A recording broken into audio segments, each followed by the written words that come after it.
Last one. Why would a loving God with such an amazing destination for his children use fear and punishment as coercion to have people follow his will? Well, that's interesting. We were talking earlier about fallacies Yeah. and straw man arguments. Yep. So that's kind of a straw man argument because it's not fairly a question. In other words, it's when you think about it, it's building up a straw man so they can tear down your argument somewhat.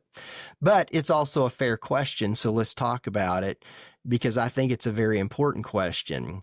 And it really comes down to the difference between, like we talked about earlier, coercion and consequence. God doesn't want to manipulate us or manipulate people with fear, because again, that would be a fallacy, right? I mean, fear mongering is a fallacy, but he wants to warn people out of love. Just to kind of give you an illustration, if someone's walking toward a cliff and you tell them to stop, that there's death ahead if you keep walking down that way, are you manipulating them or are you warning them?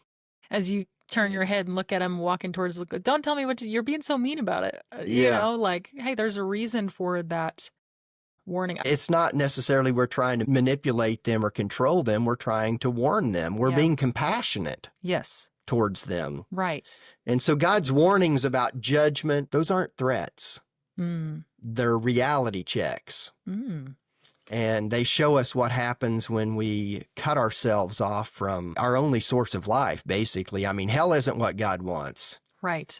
He didn't, like you said earlier, he didn't create hell for us. He created it for the devil and all of his minions and stuff. But so it's what happens when people choose life apart from him. Yeah.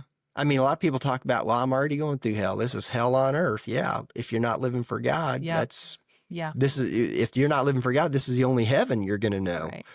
If you think about it. Whoa.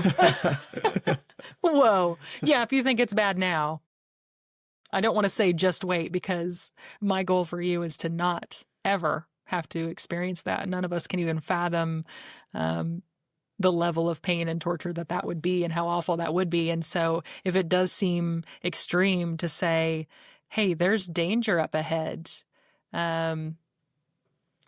if that freaks you out or offends you or makes you feel like it's forceful, it's not the intention, but the reason that maybe it seems that way is because there's a love for you. And if I could scare you into heaven, I would. Yeah, because at the end of the day, just like what we talked about with God's plan, we don't understand it until we get to our destination. Then we get to turn around and look back and see why. Exactly. Yeah. Yep. If you get to go to heaven and turn around and go, oh, yeah, that path is very narrow, very narrow. Great answers.